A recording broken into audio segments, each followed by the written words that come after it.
皆さんこんにちは。今回の Vlog ではエジプト旅行の様子をお届けしたいと思います。エジプトといえばスフィンクス、ピラミッド、あとはうざいぐらいのラクダの勧誘。でも砂漠エリアだけじゃなくって、こんなに美しいモスクの中に入ったり、イスラム教文化をたくさん感じることができました。実はこの旅後半は大トラブルだったんですが、それも含めて最後まで見ていただけると嬉しいです。ヒースロー空港のエアカナダかユナイテッドか忘れちゃったんですけど、どっちかのラウンジです。食べ物結構豊富で、このピリ辛きゅうりみたいなやつとビーフシチュー、あと焼きそばが結構美味しかったです。今回深夜便なのでしっかり腹ごしらえしていきます。この10時10分発のエジプトエアーに乗っていきます。現地時間の朝一に着く予定です。エコノミーの座席はこんな感じで3列3列。あと深夜便なんですが、確かブランケットみたいなものがなくって、でお席も結構狭めということで、私はほとんど寝れませんでした。時が飛びまして到着。実は空港の中、動画とか写真撮るの結構厳しかったので全然撮れませんでした。私たちはアライバルビザっていうものを20ドル1人当たり払って入国しました。ビザは事前にオンラインでも申請できるんですが、結構入力項目が多くてめんどくさかったのでアライバルビザにしました。結果こっちの方が断然おすすめです。というのも、アライバルビザは空港で特に何も記入せず、ただお金を20ドル払えばゲットできます。なのでこのビザは管理目的っていうよりかは、どっちかっていうと観光客からお金を取ることが目的なんでしょうね。で、今回の旅行は前半の2泊がギザに泊まって、後半の3日間はカイロに泊まります。なので今はギザのホテルに向かって荷物を置いて準備しようと思います。初のアフリカ大陸ということもあって、景色が一つ一つ新鮮で、ずっと窓の外見てました。ホテル到着して荷物を置いて化粧もしたので、今から朝ごはんを食べに行きます。泊まってるホテルの近くにあったホテルの屋上のカフェみたいなとこ。ピラミッドとスフィンクスがこんなに近く見えるなんて感動。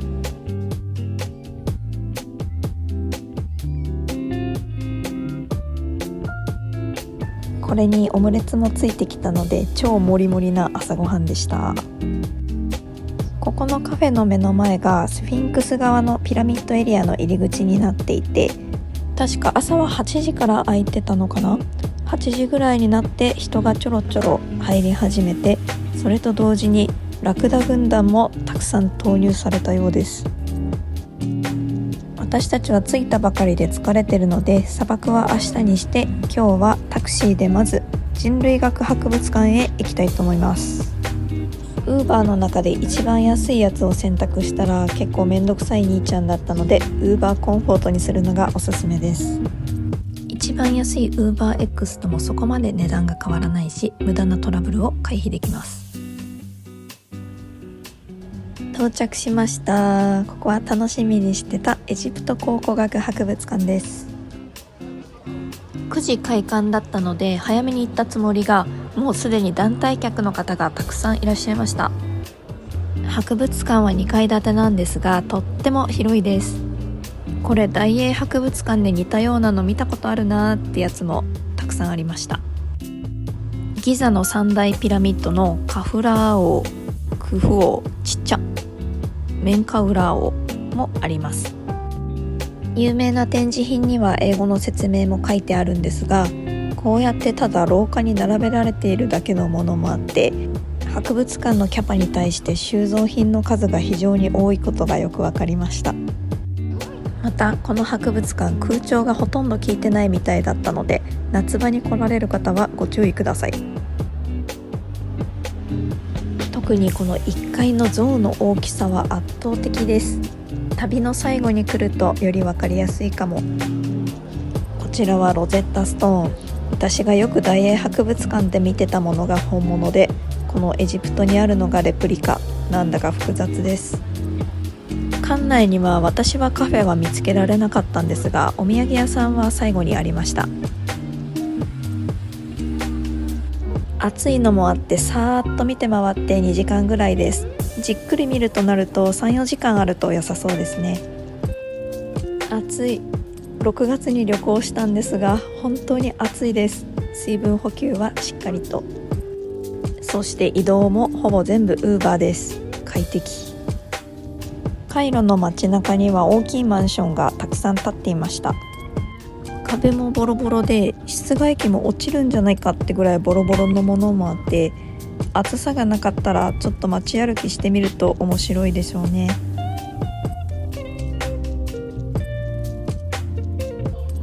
ホテルに戻ってきました。チェックインにはちょっと早かったんですが、ホテルのカフェでウェルカムドリンクをサービスしてもらいました。このルーフトップカフェ、ピラミッドも近いし、オープンテラスな席もたくさんあるのでとっても気持ちいいです。お腹が減ってきたので、このめちゃ甘なチョコレートドリンクも頼んじゃいました。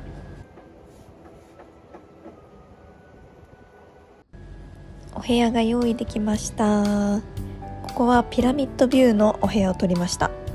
このホテル結構お値段リーズナブルなのでおすすめです。クローゼットの中には金庫もちゃんとあります。お洋服をかけるスペースもあります。あと何よりおすすめなのがペットボトルのお水が飲み放題だったことです。ここ大事。ベランダには灼熱のハンモックと奥にちっちゃいテーブルと椅子もあるので、夜とかここでお酒飲みながらピラミッドを眺めるのも良きです。また水回りも十分清潔だったので、こちらもおすすめポイントです。2泊泊まりましたが、シャワーのお湯が出なくなったりするトラブルもなく順調に過ごせました。またアメニティもいろいろ置いてあって、なぜかシャンプーの数だけ異様に多かったです。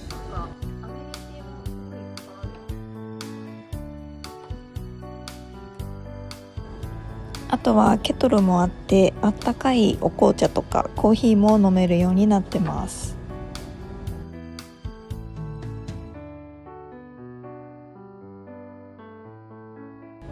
夜6時とか7時になるとようやく日が落ちてきた感じがします。ギザのエリアはホテルいろいろありますが、やっぱりピラミッドビューの部屋にすることがとってもおすすめです。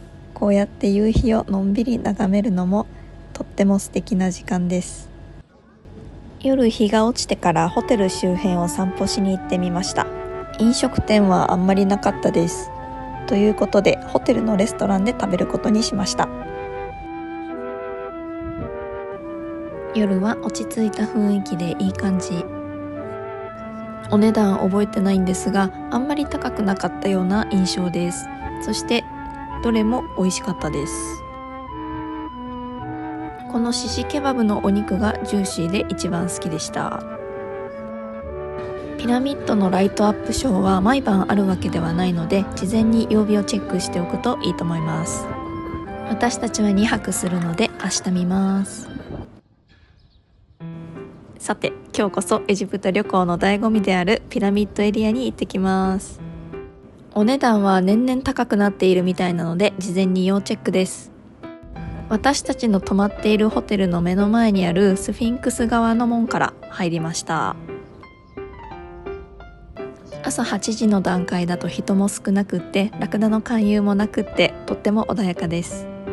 スフィンクスは王の顔とライオンの体を併せ持つ神聖な存在で、王家のシンボルだったそうです。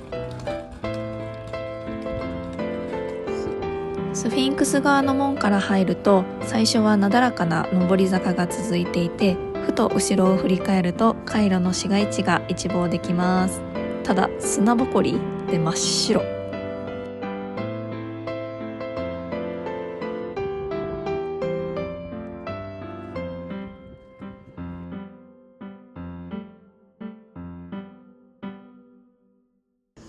はい、まずやってきたのはクフ王のピラミッドです。今から中に入ろうと思います。ピラミッドの中は暗くて狭くて暑いので朝一が本当におすすめです。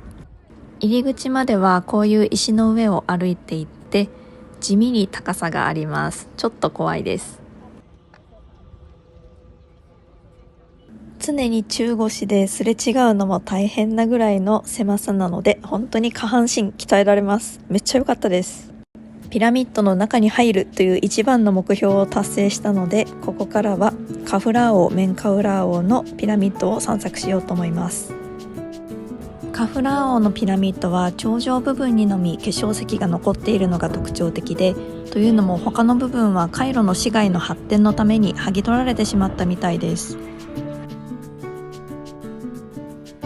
お次は三大ピラミッドの一番小さいピラミッド、メンカウラー王のピラミッドです。理由は諸説あるみたいですが、当時財政状況の悪化から建設費を削ったとの一説もあるそうです。またクフ王みたいにメンカウラー王のピラミッドも中に入れます。絶対こんな縦に掘らんでよかったやん。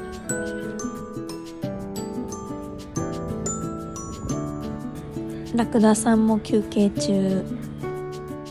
手前からクフ王、カフラー王、メンカウラー王、とっても綺麗に並んでます。最後にもう一回スフィンクスを拝みます。足の指がツルツル。暑いのもあって2時間で退散しました。大満足です。ホテルに帰ってシャワー浴びてから朝ごはんを食べます。ビュッフェ形式で結構珍しい感じのお野菜の炒め物とか、あとは豆を潰したフムスとかいろいろあって美味しかったです。この辺のパンはトルコに行った時に食べたのと近い感じがして懐かしかったです。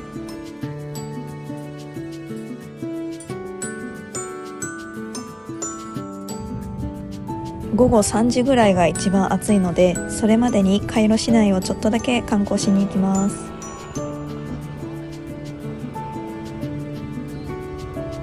ここの場所はカイロ市街の中でも少し高台の場所にあって、この要塞の中に行ってみたいモスクがあります。カイロ市内はすごく車も多くてごちゃごちゃしてるんですが、この辺はすごく静かで落ち着いた雰囲気があります。裏から入るのかな。このモスクの外側の回廊がすでに美しくて、インスタグラマーさんとかが撮影してそうだなぁなんて思いながら行ってましたら、中庭の方もとっても美しい白色でした。このムハンマド・アリーモスクは下調べをしていた段階から絶対に来たいって思っていたモスクです。で、こちらは19世紀にトルコのオスマン建築様式で建てられたそうで、なんとなくイスタンブールのアヤソフィアの内装に似ているような感じがします。大きなシャンデリアとそれを取り囲むようなたくさんのランプと美しいステンドグラス、本当にうっとりします。なんとこのモスクを建てるように命令したムハンマド・アリーさんはエジプトをナポレオンの侵略から救ったとても名高い人物だそうです。目の保養を満喫したので外に出てみます。このモスクの横からはカイロの市街地を一望できます。あんまり目立つ建物とかはないんですが、街全体が砂の色で統一されてます。あそこだけ色が若干違う。おじさんがアイスを売ってたので買ってみました。シンプルで美味しい。ウーバーに乗ってナイル川の中州みたいなところに来ました。高層ビルが立ち並んでます。後半の日程でナイル川クルーズ乗りたいなーなんて。で、わざわざ中州に来た目的はこのお酒屋さんに来るためです。カイロは全然お酒売ってないんですが、このドリンキーズっていうお酒屋さんが市内にいくつかあるのでおすすめです。この道になっているようでなっていないボコボコの高速道路にもだんだん慣れてきました。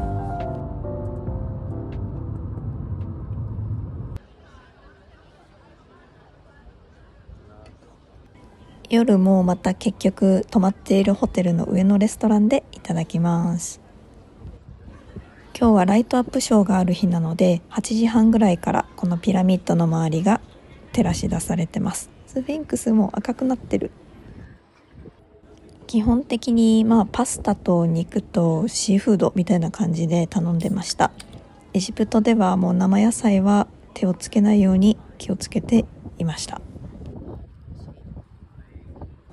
ショー自体が結構長かったので、部屋に戻ってベランダでお酒を飲みながら見てました。ライトアップされながらエジプトの歴史がアナウンスされているんですが、アナウンス自体はそこまで聞こえなかったので、この光と音楽だけを楽しんでました。一回見れたら十分かなという感じです。このショー自体もおそらく予約とかをすれば近くの観覧席で見れるっぽいです。さあ、この絵面で皆さんは何が起こったか想像できるでしょうか。そう、私と夫2人とも食中毒になってしまいました。後半の日程はカイロのホテルに移動してゆったりと過ごす予定だったんですが、もうずっとホテルにこもりっぱなしで何もできませんでした。というわけで後半はほとんど観光ができず、せっかくなのでホテルを紹介したいと思います。今回泊まったのは5つ星ホテルのカイロ市内にあるこちらのホテル。内装もとっても綺麗です。なぜかバスルームだけまともに動画を撮っていたので紹介します。こちらトイレと洗面所、バスルームはとっても清潔感があって、シャワーのお湯も3泊したんですが全部問題なく出ました。湯船があるのも地味に嬉しいポイント。ベランダに出てみるとこんな感じ。カイロ市内の結構中心部ぐらいにあって、周りにもいくつかいい感じのホテルがありました。昼間は車のクラクション結構鳴ってるんですが、上の方の階だと全然気になりません。ほとんど食べれなかった朝食ビュッフェですが、基本的にパンやこういう豆を潰したものだったり、あとはいろいろありましたが、炭水化物しか食べてません。ホテル内にもレストランやバーやラウンジいろいろとありましたが、全然行けませんでした。こちらにはモスクもあります。そしてこちらプールがあるんです。入りたかったな。なんかカイロは本当に集合住宅みたいな結構高いマンションが多いですね。そして1回だけ頼みましたルームサービス。頼む量を間違えて明らかに病人が食べる量ではありません。味は美味しいし、お値段もそこまで高くありません。このチョコムースが激うま。丸2日ぐらいダメだったんですが、最終日になんとか回復をしました。夏の時期のカイロ、午後から一気に気温が上がります。行動するのは午前中がおすすめです。やってきたのが、ここだけは来たかったお土産をたくさん買えるハンハリーリ市場です。本当にお店の数が多くて、数も観光客向けのお店ばかりなので、値段交渉が必須となってきます。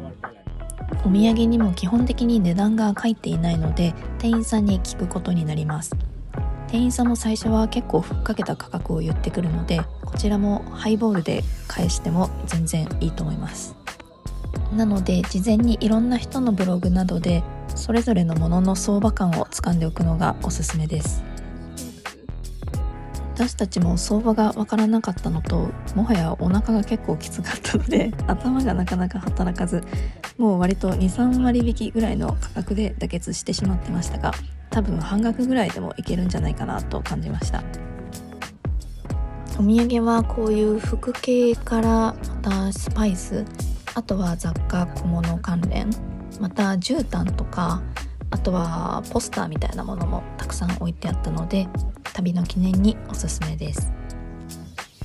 エジプトの絵画の人物ってみんな横向いてて面白いですよね。私たちも1枚買いました。午前中だったからか人も割と少なくって快適にお買い物できました。ここからは持って行ってよかったものをご紹介。このロフトとかで売ってる冷やしタオル、めちゃめちゃ重宝します。首に巻くだけで全然体感温度が変わります。またこちらも合わせて水に濡らして冷蔵庫で冷やしておいて首に巻くタイプ。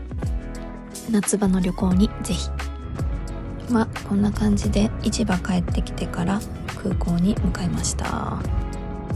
本当はナイル川クルーズとか日帰りでアレクサンドリアっていう街にも行ってみたかったんですが、今回は仕方ないということで、この動画も早く編集したかったんですが、もうあっという間に2025年になってしまいました。皆さんにとってこの1年も素敵な1年となりますように。そしてこの旅行がイギリスから行く最後の旅行となりました。皆さんもきっと更新なくなったなと思われてると思います。すみません。また近況に関しては今後の動画のどこかでお話しできればと思いますので、もう少々お待ちいただければと思います。では今回の動画も最後まで見ていただきありがとうございました。高評価やコメント、チャンネル登録もお待ちしております。ではまた次の動画でお会いしましょう。